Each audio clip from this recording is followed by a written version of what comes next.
Olá, todo mundo. Olá, olá. Boa noite. Oi, Cris, Nayara. Olá, todo mundo. Espero que vocês estejam bem. Olá, boa noite. Espero que todas estejam bem para a gente conversar sobre procrastinação. Há quem diga que nós procrastinamos da semana passada para cá, mas eu acho que foi importante a nossa conversa da semana passada. Então eu agradeço muito vocês terem oferecido aquele momento para a gente conversar e, né, talvez ventilar as coisas mesmo, né, e pensar junto. Mas hoje a gente volta à programação com o tema da procrastinação. Sim, é muito bom também, gente. Vocês vão chegando devagar e como o tema de hoje é procrastinar, eu imagino que os atrasados e as atrasadas vão estar lutando contra a procrastinação. A gente vai dando uns 5 minutos para todo mundo chegar. A cor do esmalte, eu sei, gente. Eu ouvi já de algumas... Bom, 2 pessoas já me disseram que eu não devia usar essa cor, que essa cor não é a... Como é que se chama? Que eu li? É paleta de cores, mas tinha uma palavra, né, que eu deveria usar. Então eu tô aqui, passei hoje à tarde tentando ler sobre isso, do que é paleta de cores. Se alguém depois souber e puder me explicar melhor, eu vou adorar para saber por que o laranja eu não devo usar. Vou até tirar. Mas eu nunca tinha ouvido falar nisso, então hoje alguém me viu com isso e me disse, olha, não deve usar o laranja. Então, tudo bem. Cheguem devagar. Deu uma cartela de cores, Simone. Parou e voltou, gente. Parou e voltou. Eu tô no 4G, para não ter problema, porque novamente eu tô viajando. Não, eu sei, Catarina, a gente pode usar o que quiser. Eu tô só dizendo que eu queria entender o que é isso que me falaram de... Mas tinha uma palavra, gente, era como se fosse colorimetria, eu acho, se eu não estiver falando coisa equivocada. Mas eu nunca tinha ouvido falar nisso, realmente foi uma descoberta e faz muito sentido.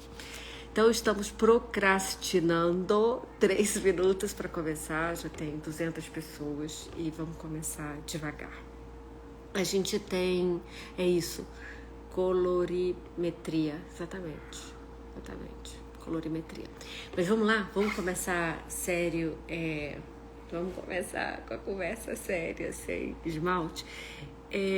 Vocês lembram que no primeiro módulo, eu acho que da banquinha, nós fizemos uma conversa sobre procrastinação. E ali teve uma conversa sobre algumas técnicas, né? Quem sabe a gente fazer cronograma, o revés.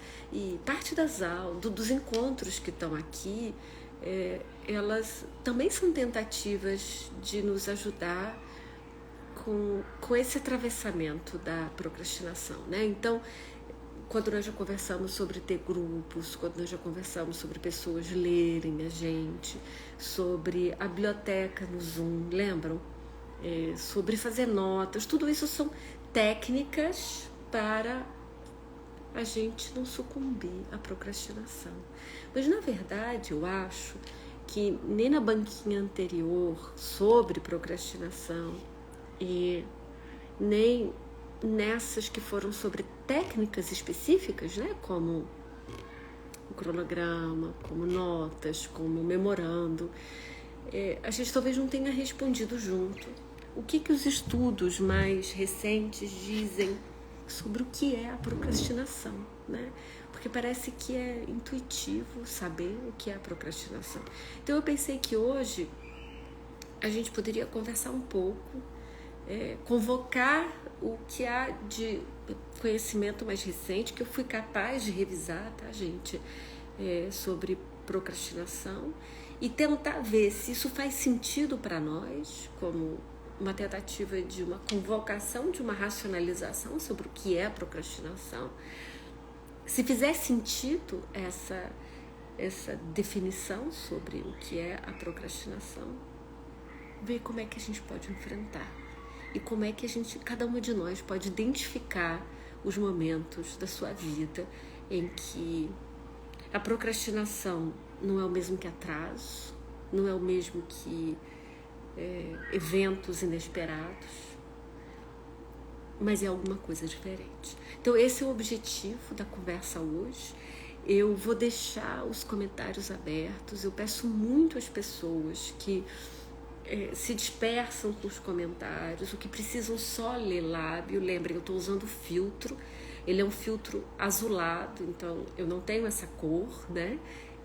Mas ele deixa o meu rosto mais claro, a minha pele mais clara, para aumentar a luz, porque é uma luz precária aqui, mas as pessoas que fazem leitura labial já me disseram que esse é o melhor filtro com o meu tom de pele para conseguirem quando eu não tenho iluminação. Então eu ia pedir muito que a gente tente sublimar aqui os comentários para quem tiver múltiplas atenções, porque eu me informo quando a minha conexão fica ruim, porque vocês começam a dizer caiu, tá ruim, porque em hotel é muito instável. Pode ser? E eu repito, eu estou no 4G para já diminuir os problemas que a gente teve nas últimas semanas. Então, a proposta hoje é nós tentarmos, primeiro, responder o que é procrastinação, né? E fazer uma definição que procrastinação não se confunde com atraso. Procrastinação não é quando a gente está atrasado. Não é só quando a gente não está conseguindo fazer algo. A gente não faz aquilo que parece que está na nossa listinha. Procrastinação é alguma coisa anterior. Essa é a nossa tentativa de conversar hoje. E eu vejo que algumas de vocês já começam a rondar por onde eu vou tentar chegar.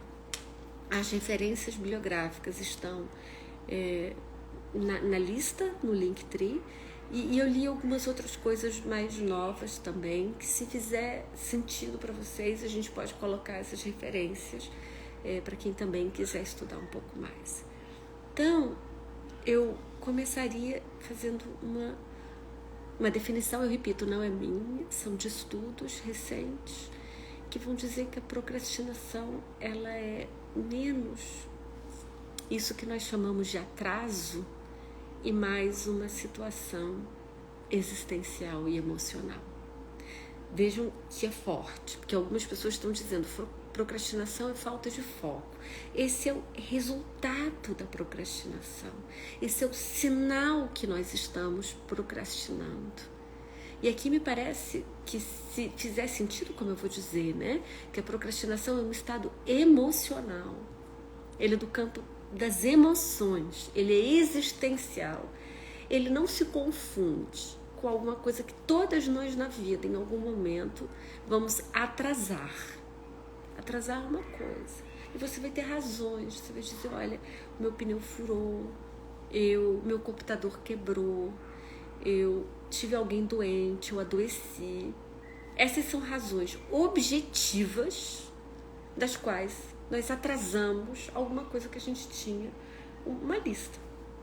E essas situações, elas são situações que em geral nós conseguimos manejar, muito embora tenha efeitos importantes na nossa vida, quando a gente atrasa, né, por causa dessas razões externas. Mas os atrasos é onde as técnicas que nós conversamos até aqui mais nos ajudam. Montar um cronograma. Quando você monta um cronograma, você diz, eu não posso estar entregando isso uma semana antes, porque se algo me acontecer, você é capaz de controlar em alguma medida quando você faz um cronograma. Mas se os estudos estão certos e mostrar que a procrastinação como um estado, não como um evento que se confunde com atraso, mas como um estado, que é o que é procrastinar, né? Você tem duas origens da palavra que nos ajudam a começar a conversar aqui. Uma das origens, né, para quem gosta de pensar assim, como diz, né? Eu estou repetindo, tá, gente? Do latim que vai dizer procrastinar é deixar de lado para amanhã. Parece que é o uso corrente, né? Que a gente usa, deixar de lado, porque eu vou fazer amanhã. Porque eu tenho outras coisas para fazer hoje. Eu tenho que lavar a louça, eu tenho que limpar a casa, eu tenho que fazer coisas importantes da vida, né? Procrastinar não se confunde com preguiça. Não se confunde com o ócio, muitas vezes. Né? Quando você começa a se confundir com outras tarefas que dão um bem-estar imediato. Você lavou a louça está lavada. Você lavou a roupa está lavada. E aquilo que é uma tarefa grande, escrever uma dissertação, escrever um artigo, escrever um projeto, ela é longa. Você não tem a premiação imediata. Mas os outros dizem que uma segunda origem da palavra procrastinar, que teria vindo do grego, diz que é fazer algo contra o nosso melhor julgamento. Pensem nessa origem da palavra, que coisa fascinante. Se por um lado pode ser colocar de lado para amanhã, uma outra é fazer algo que nos causa, que nos faz mal. E é contra o nosso próprio julgamento. Nós sabemos que naquele momento ir lavar a louça, ir lavar a roupa, talvez parar para ver o filme, não é o que nós devemos fazer naquele momento. Mas a gente diz, amanhã eu faço, amanhã eu começo, segunda-feira eu começo. Não é à toa que as banquinhas são no domingo, gente. Elas são no domingo às 6 da tarde de vocês, para ser o momento para ajudar aquilo que a gente certamente procrastinou para essa segunda-feira, que é o dia inicial e universal de quando a gente acredita que vai romper com a procrastinação. Disso não é. São as coisas de, não sei, exercício, de treino, de dieta, de estudar, de começar a ler um livro, de fazer algo diferente. A gente diz na segunda-feira, né? É o dia mundial, dia internacional de enfrentamento da procrastinação. E termina o dia, a gente diz, não fez. Né? E por que será que não fez? Porque a gente deixou para amanhã, né? Uma das origens da palavra.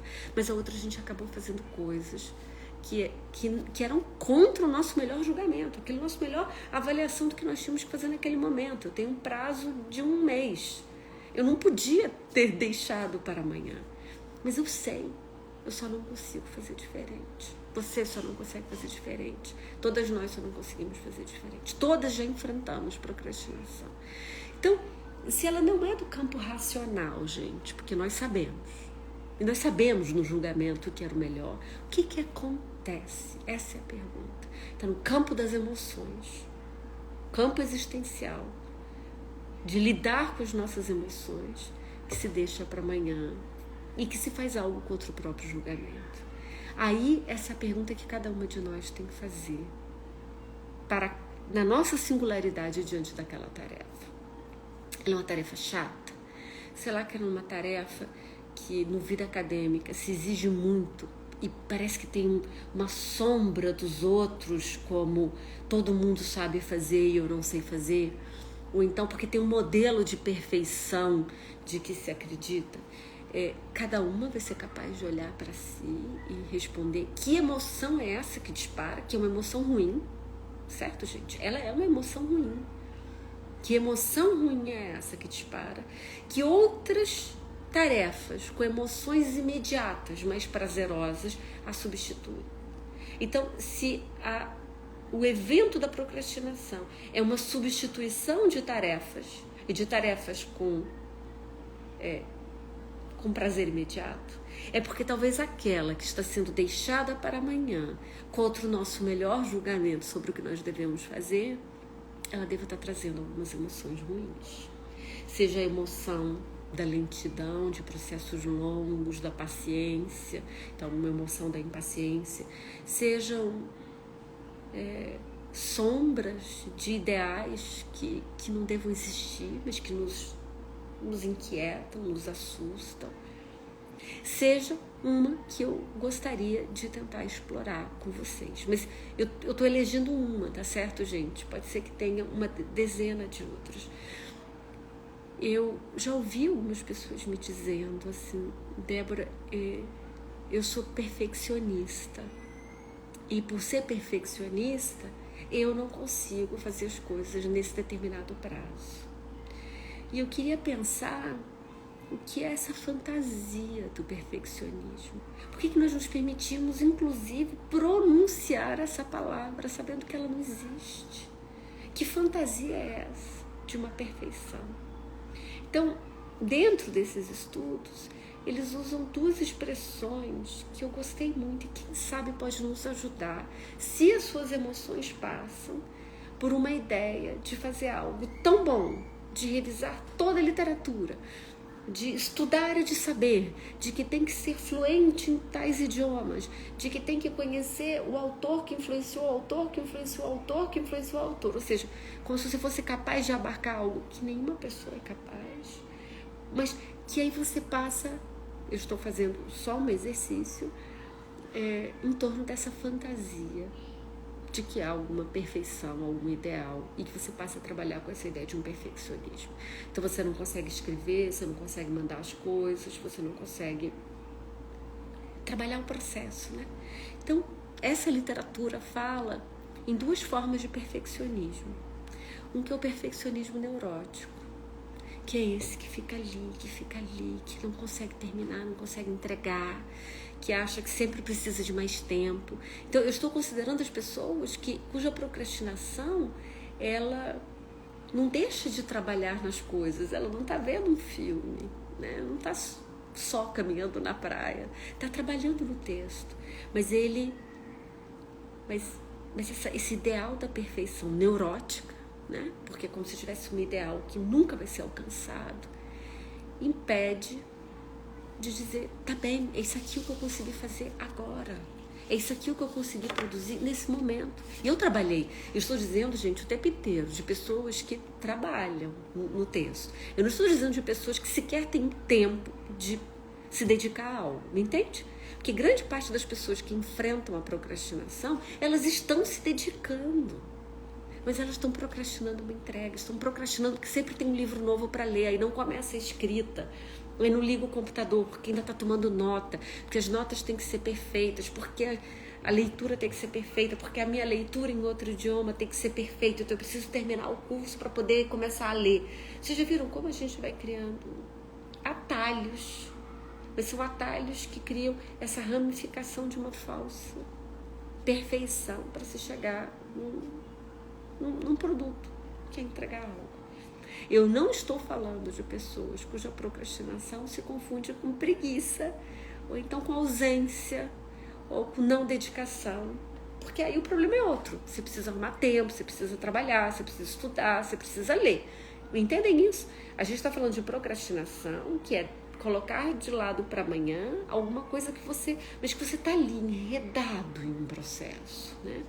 Então, talvez o perfeccionismo neurótico seja uma enorme barreira para muitas pessoas, porque fica com um ideal de que eu preciso fazer muitos níveis antes de me preparar para fazer algo, né? Essa expressão, eu preciso ler mais, ela é muito comum. Então, para quem gosta de usar a palavra perfeccionista, para não tirar ela de você, a minha sugestão era que você desaparecesse com ela da sua vida, né? Para qualquer dimensão da sua vida, a ideia de um perfeccionismo, porque ela não pode ser uma expressão mais opressora, né?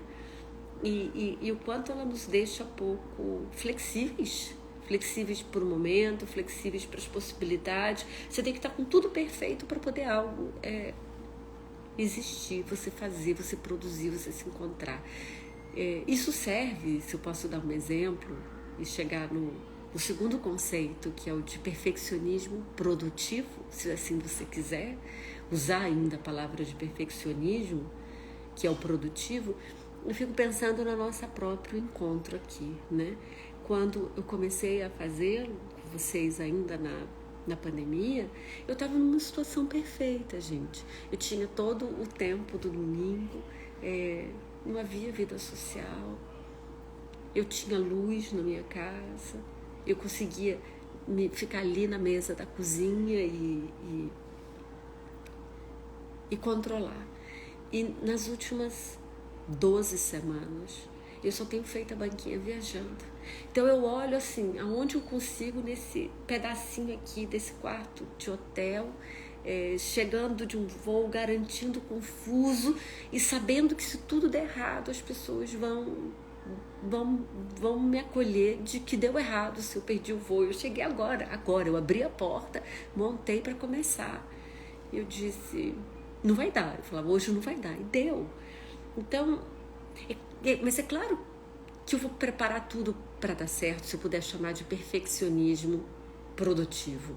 Eu já tinha preparado, eu já estava com as notas prontas, eu sabia onde estava o tripézinho, eu já tenho o filtro que eu não preciso ter luz, eu olho rapidamente o ambiente, eu me sento e vou me concentrar. E fizemos, gente, claro que fizemos. Não era a situação ideal da que eu tinha imaginado, né? De estar na minha casa, de ser um domingo e de poder. Talvez esse é um exemplo muito prosaico, mas que se vocês me perguntassem há 6 meses antes, eu diria, não vai funcionar. Isso não vai existir. Eu vou esperar ter o momento ideal da qual eu não viajo durante 6 meses para poder fazer essa ideia de uma banquinha aos domingos. E funcionou. Então, eu mesma teria me censurado, entendem? Com essa ideia de uma perfeição. A ideia de perfeição talvez caiba, e ela é neurótica, porque ela não existe. Ela não existe. Isso é uma fantasia que dentro da casa vai estar tudo perfeito, que não vai faltar luz, de que o Wi-Fi vai funcionar. E vocês viram nas últimas semanas, o Wi-Fi caía e a gente funcionava. E assim é a vida com a flexibilidade. Então, talvez nós pensarmos que a vida acadêmica ela é muito pouco flexível.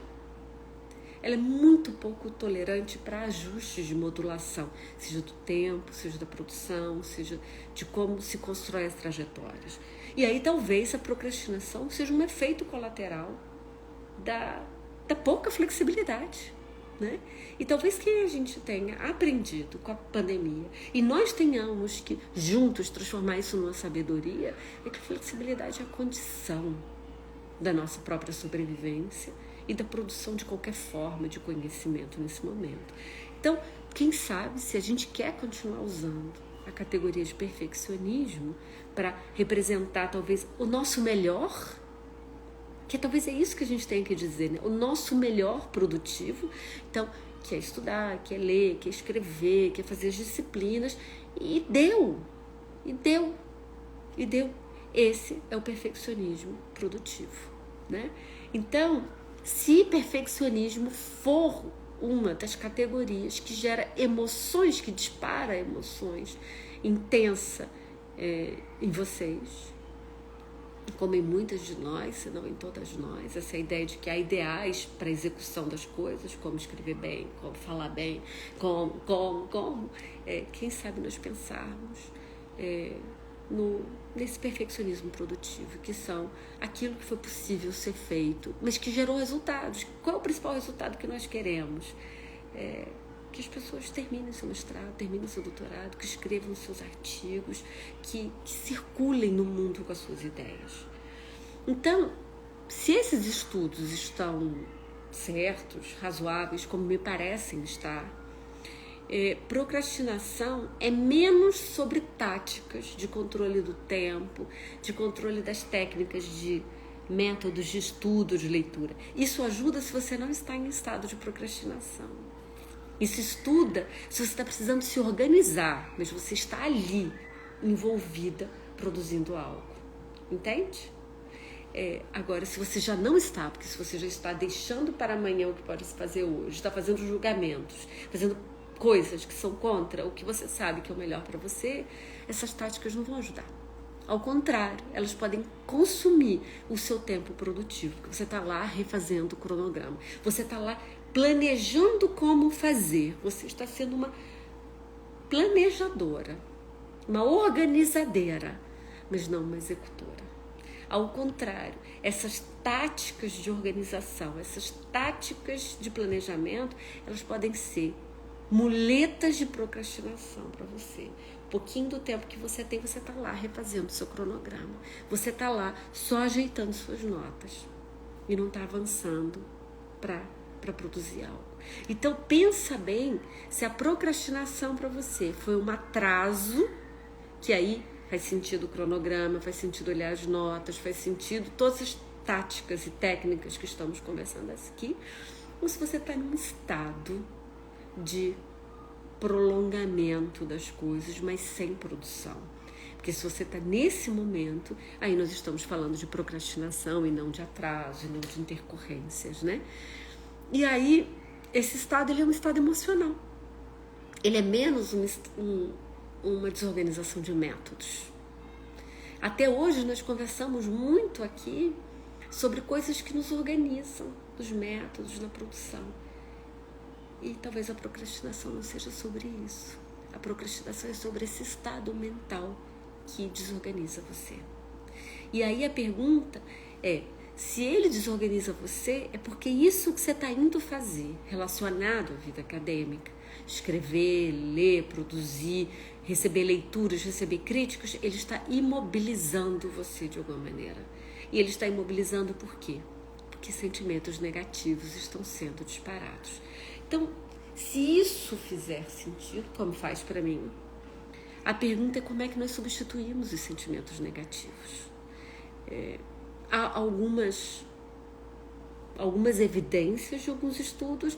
Eu queria que nós pensássemos menos como uma ciência aqui, mas talvez como experiências que todas nós vivemos de relações, né?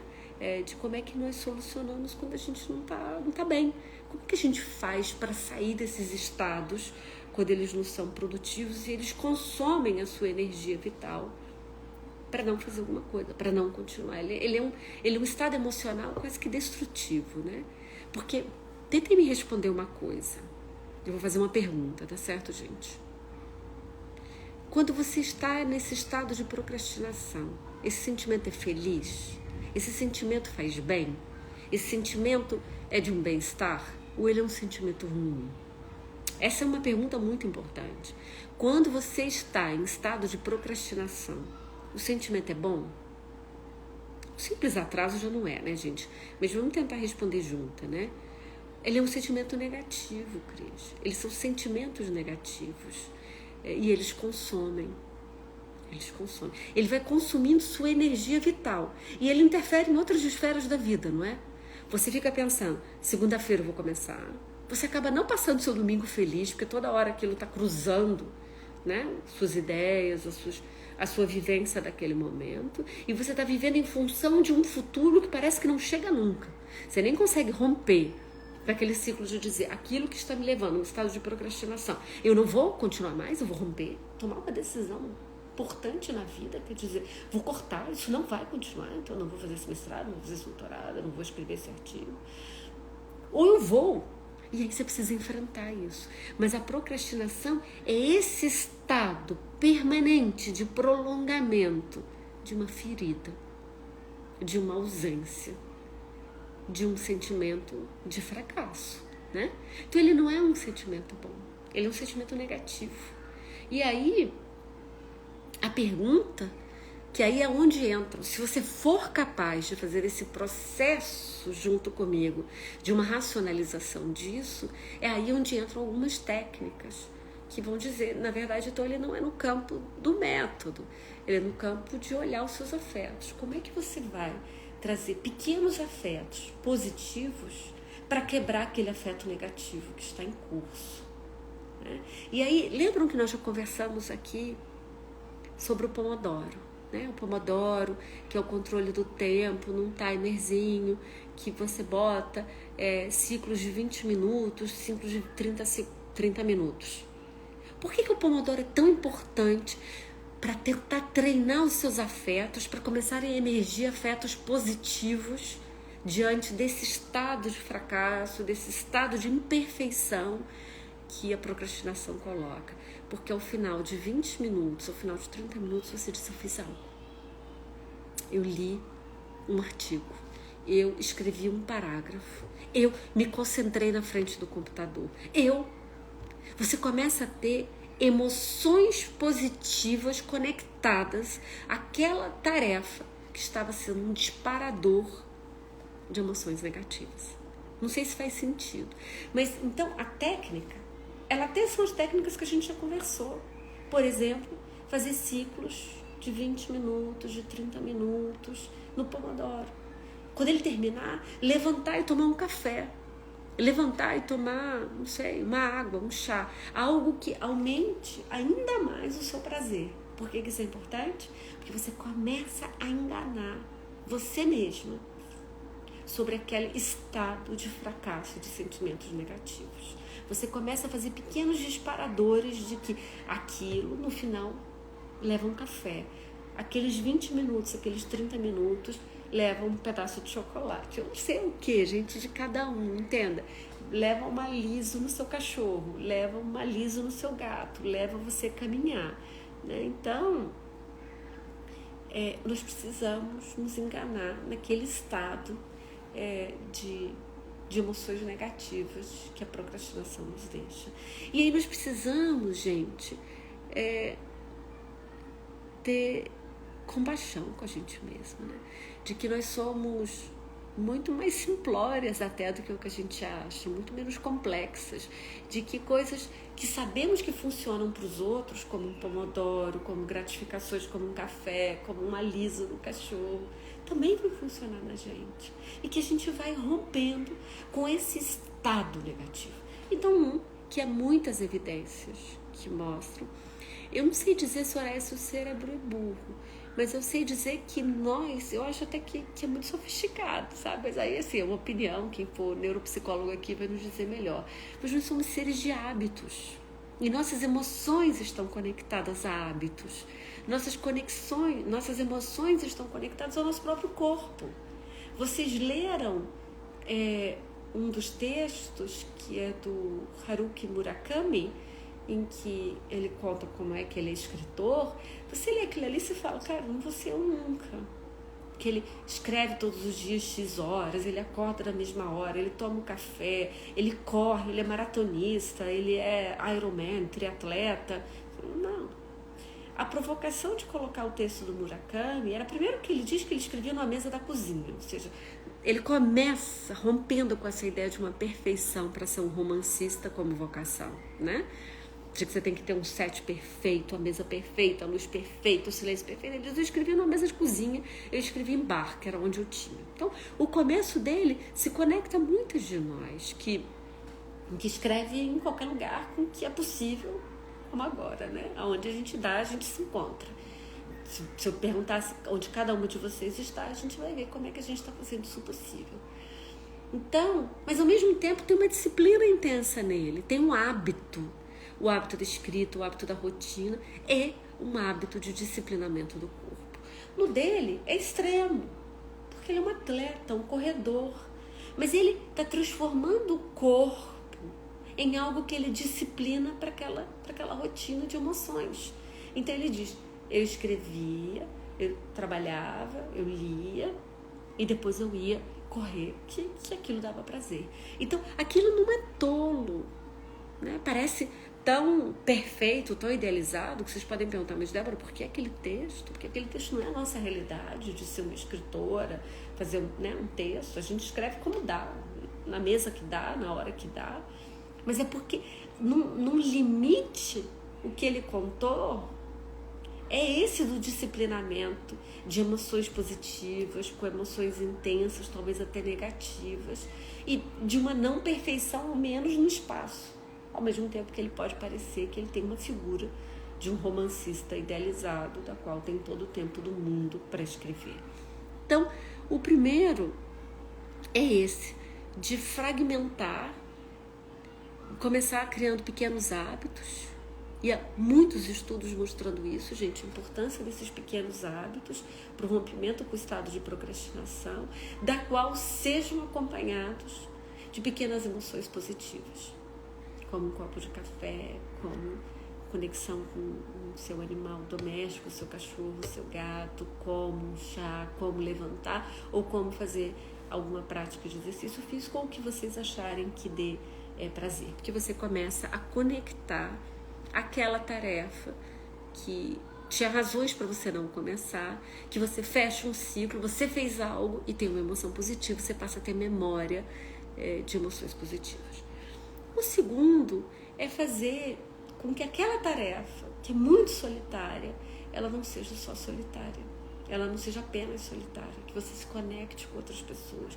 Então, nós já falamos muito aqui das importâncias das bibliotecas virtuais, a importância dos grupos de leitura, que pessoas leiam você, de pessoas que conheçam o seu cronograma, que perguntem a você qual é o seu prazo, o que você deveria entregar essa semana.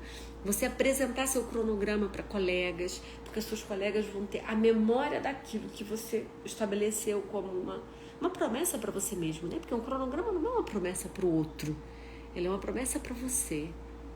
Ela é um planejamento, obviamente, mas ele é uma promessa para você de que 6 meses você é mestre, em 1 ano você é doutor, né? Que em 2 meses você escreveu um artigo. Eu não saberia dizer, Ale, se a procrastinação é um transtorno de ansiedade. Eu não sei se eu chegaria a medicalizar algo tão comum entre nós todas. Claro que pode estar relacionado a vários transtornos, a várias similaridades de todas nós. Mas, quem sabe a gente pode ficar num nível muito básico, que as minhas limitadas habilidades para revisar essa literatura e compartilhar com vocês, sem ser uma pesquisadora do tema, uma psicóloga pensando isso, né, comportamental, possa ir, que é talvez essa confusão de afetos gerada inclusive pelo ambiente que nós vivemos, que é o ambiente acadêmico, de tanta intensidade de emoções negativas, de pressão, de inquirição, essa circulação da perfeição, essas ideias de originalidade, de ineditismo, que gera emoções negativas. E a gente pensar nesse nível muito básico, como é que nós conseguimos colocar emoções positivas, né? Afetos positivos que comecem a quebrar. Então, o segundo é você não ficar sozinha. E aí não precisa ser sua orientadora ou seu orientador. Ao contrário, talvez seus colegas, com coisas como pequenos grupos, como leitura, como encontros periódicos, como leituras mútuas, como compartilhamento dos seus planejamentos. Vocês estão vendo que eu estou falando das técnicas já, do Pomodoro, do compartilhamento do cronograma, mas tentando dar a ele as razões que se conectam às emoções e não só as técnicas por elas mesmas, porque senão as técnicas por elas mesmas podem se transformar num mecanismo de procrastinação por si mesma. Você fica lá só fazendo a técnica, né? Como esses encontros aqui, a Geleuda, né?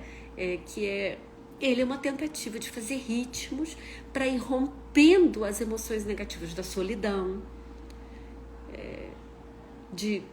da segunda-feira. Então, quase a gente terminando, gente, o curso inteiro da banquinha, talvez aqui está a explicação do domingo. O domingo é porque ele é o dia mágico de que nós vamos romper com a procrastinação na segunda-feira. E quem sabe aqui nos ajuda a nos encontrarmos e dizer, a gente vai romper. E aqui a gente está pensando sobre algumas das técnicas, sobre como ficamos envolvidos procrastinando. Aí, se é o cronograma, se é quebrar em tarefas pequenas, tarefas em que em 3 dias você termina, que em 5 dias você termina, você não tem aquele horizonte tão distante que faz as grandes procrastinações, né? Algumas pessoas dizem que procrastinam e quando o prazo chega, elas terminam em 3 dias, em 1 semana, em 1 mês. Eu já conheci pessoas assim, mas eu queria dizer que é ruim. Ele é ruim porque você passa muitas semanas sofrendo, você passa muitos meses sofrendo, você compromete a qualidade do que você vai fazer, e aqui eu não estou querendo dizer de perfeição de nada, você compromete as pessoas ao seu redor, porque são pessoas que precisam de tempo para ler você, são pessoas que querem compartilhar as coisas com você, e não podem, porque você está seguindo um tempo que é só seu, um tempo que não é coletivo, um tempo que não é socializável, e você compromete o processo. Porque um processo que foi pensado para ser em 2 anos, para que você escreva em 6 meses e você termina, você vai escrever nas últimas 6 semanas, há um comprometimento, né, gente? Há um comprometimento afetivo de todo o seu processo, há um comprometimento das relações que precisam ler você.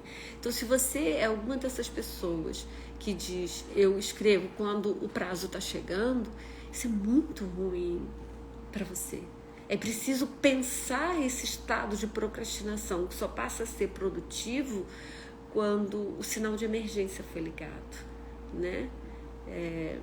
Então, pensa um pouco nisso. Mesmo que você procrastine e no final você produza por causa do prazo, o quanto isso pode ter efeitos para sua vida, como isso pode cronificar uma forma de produzir que vai ser muito ruim para você, para as pessoas que estão ao seu redor.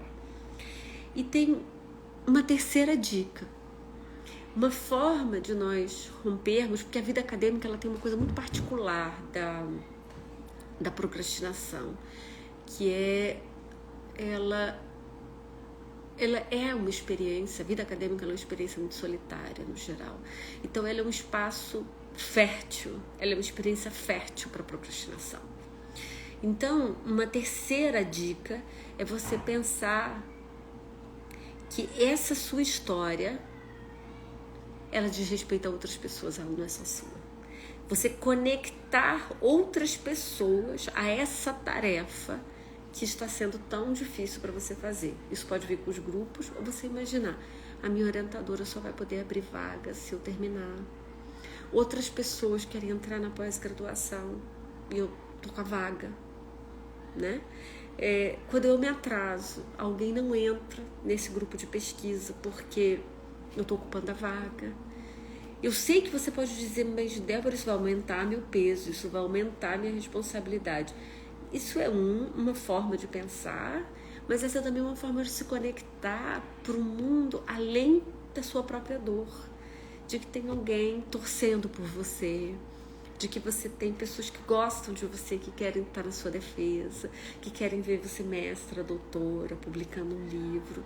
Então, quando você rompe com essa casca da solidão, seja por essas práticas de encontro ou por uma imaginação de que sentimento vai estar no final desse processo e que pessoas se conectam a você, quem sabe você consegue implodir um elemento desse sentimento negativo que acompanha a procrastinação. Então, eu vou começar a resumir em 3 minutos e aí se vocês puderem começar a fazer perguntas, né, gente? Então, o primeiro é que a tentativa de afirmação que eu fiz aqui é que a procrastinação ela é um evento que resulta em não realização de algumas coisas. Escrever, ler, produzir, defender um mestrado, defender um doutorado. Esse é o resultado de uma procrastinação. O processo da procrastinação ela pode se confundir com um atraso por eventos inesperados da sua vida, como adoecimento, como intercorrências, ou ela pode ser um estado. E é sobre esse estado de procrastinação que a gente conversou hoje. Como um estado de procrastinação, nós temos táticas para romper com esse estado. Técnicas. O cronograma, os grupos, essa imaginação sobre sentimentos ao final, o pomodoro, as gratificações imediatas no pomodoro, quebrar o seu cronograma em pedacinhos para que você tenha produtos mais recorrentes. Isso tudo são técnicas de rompimento com o estado de procrastinação. A pergunta de fundo é, mas o que é a procrastinação?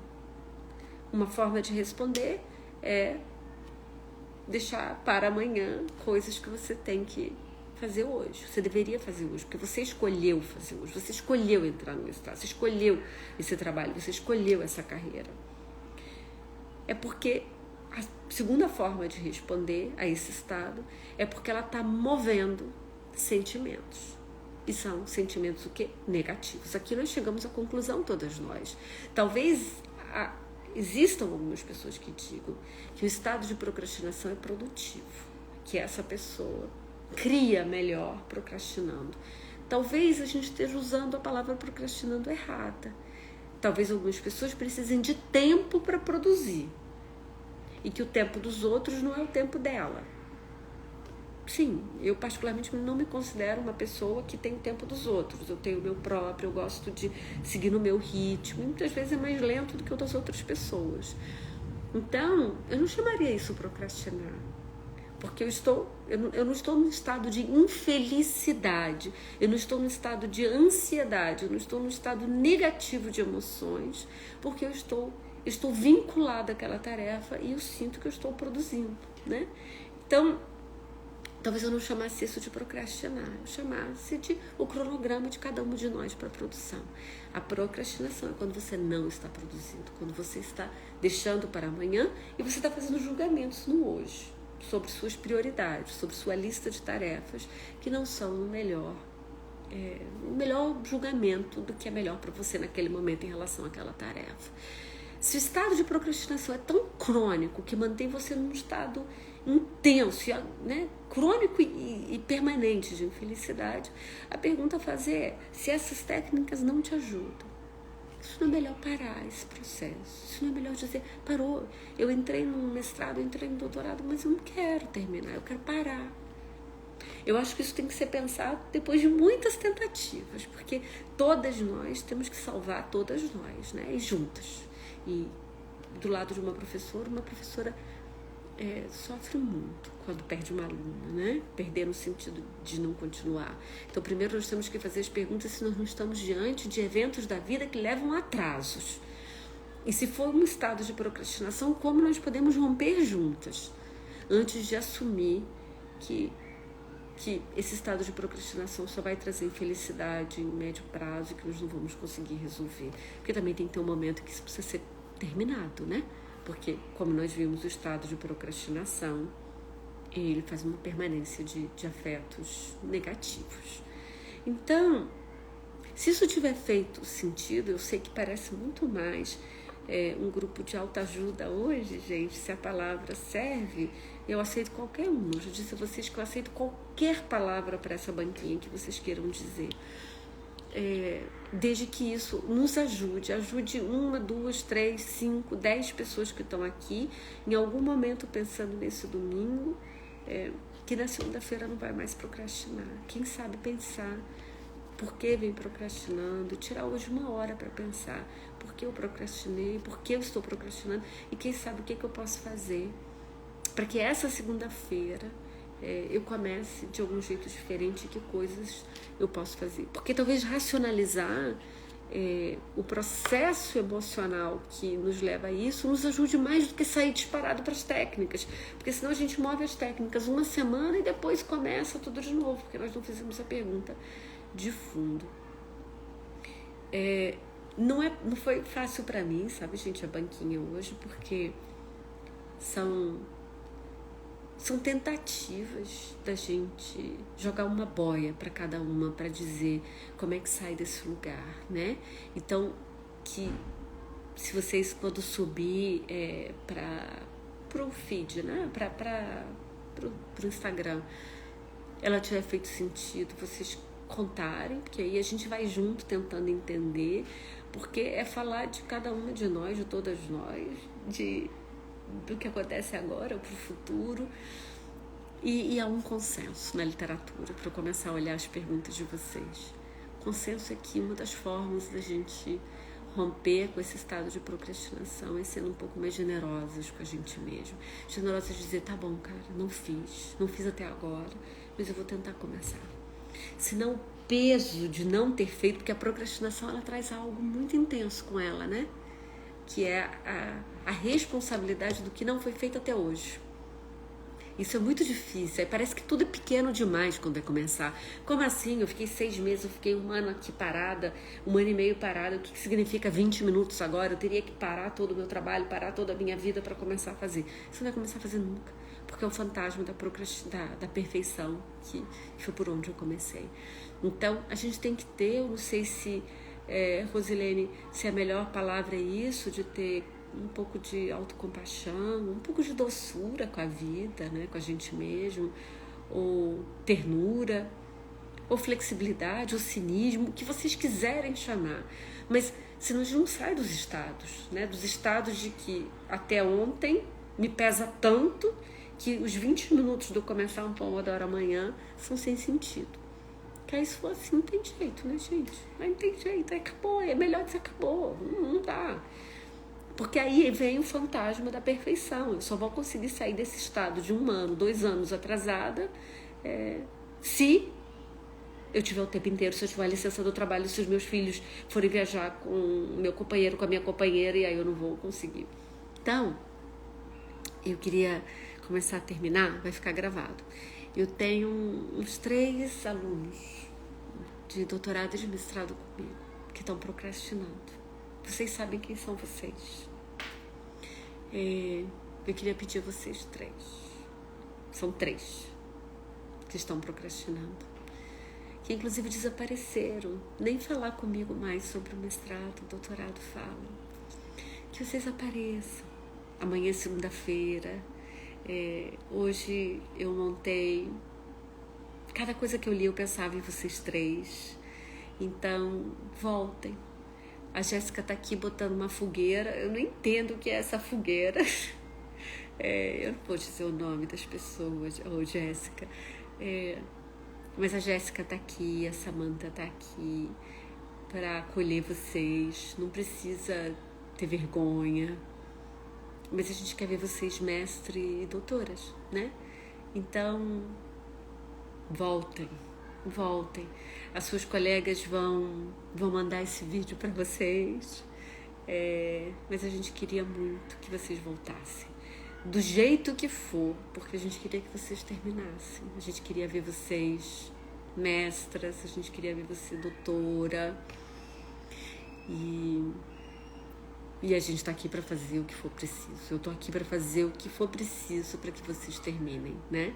Então, talvez é isso, sabe, Clécia? É um pedido de amor, é um pedido de afeto, um pedido de cuidado. E a gente tem que tentar tudo na vida, né? Mudar de orientador, se for o caso, mudar de orientadora, porque não existe modelo de perfeição, não, gente. Tem gente que pode ser um disparador comigo. Então, com outra pessoa, a gente tenta qualquer coisa. Mas as pessoas precisam fazer isso que querem, né? Tanto que elas não abandonaram. Se elas não abandonaram, é porque elas ainda querem, né? Se elas não chegarem e disseram, eu quero ser jubilada, eu vou embora. Então, mas de verdade, sabe, Deina, não tem perfeição, assim. Isso aqui é uma hora que é fácil ser legal, mas como todas as outras orientadoras e orientadores, eu tenho um monte de defeitos. Tem pessoas para quem eu não sou legal, em que o encontro não acontece. Então, não tem perfeição, né? Não tem. Aqui é só um momento em que a gente se encontra e que eu sou bacana, mas eu tenho um monte de coisa ruim, como todo mundo. Então, inclusive, se for importante mudar a orientação, a gente muda, a gente faz qualquer coisa, todo mundo tem que fazer qualquer coisa para as pessoas terminarem, certo? Então, vocês me ajudaram muito hoje para eu ter esse momento para dizer a essas pessoas que voltem. E se você for uma das pessoas que está sumida da sua orientadora, do seu orientador, volta, reaparece, procura alguém do grupo, faz o primeiro sinal de fumaça de que você está aqui e que você não quer desistir, que você quer se encontrar e terminar. E aí a gente vai terminar do jeito que for, do perfeccionismo produtivo. E aí vai fazer e vai terminar. A Jéssica está aqui para nos dizer qual é a nossa banquinha da semana que vem, quantas banquinhas faltam. Antes de vocês se despedirem, me digam, gente, qual é a banquinha da semana que vem, façam o exercício. Não, espero que tenha ajudado vocês, a minha ajuda também, né? Me digam só, qual é a banquinha da semana que vem, pra gente... se vocês puderem fazer como a Cláudia fez, quando eu subi o vídeo, dizer volta, porque eu vou fazer fotografia, um screenshot, mandar para cada um deles, para quem sabe a gente fazer uma corrente do volta e não abandonar. Não, eu não sei se é assédio, gente. Eu usaria as palavras mais assim, né? Uma corrente de energia boa. Faltam 2 encontros para terminar, diz a Jéssica. Eu só queria saber qual era o da semana que vem, para eu já dizer que é a banquinha mais importante do mundo. Abuso e assédio acadêmico. Nossa, é intenso. vai ser intenso semana que vem. Eu queria muito dizer que se você já passou por isso, cuide-se muito para vir para a banquinha, avalie se vai ser uma banquinha que vai fazer bem a você, para não ser um disparador de emoções ruins. Eu vou tentar fazer o meu melhor para que a gente possa cuidar e não seja um momento de maior sofrimento, se você já tiver vivido situações como essa. Certo? Então, eu acho que a gente pode, todas nós, nos prepararmos para domingo que vem, para fazermos bem esse momento de acolhimento e que não seja um momento disparador para nenhuma de nós, de emoções, que a gente se desgoverne, né? A gente é pesado para todas nós, mas a gente vai vir, viu, gente? Olha, muito obrigada por terem vindo. Até domingo que vem e mais 2 encontros, gente. Venham em multidão que tá acabando, viu? Aí depois a gente inventa alguma coisa, a gente recomeça com outra ideia, a gente cria outra palavra e a gente inventa outro jeito de se encontrar aos domingos. Um beijo a todo mundo, até domingo que vem.